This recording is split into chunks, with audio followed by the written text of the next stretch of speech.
So, ayan na nga guys, bubuksan na po natin ang in-order ko. Fab Instakit Dishwashing Liquid Aloe Vera.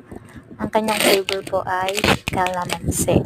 Bale, ang free sticker po nito ay nasa 18 po siya, kaso wala pong dumating na bottle. Kaya mag-order tayo ng bottle. Ayan po yung sticker niya.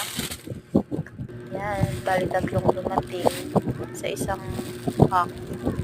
Isa-anin. Yan naman po yung liquid na aking order. Ayan po.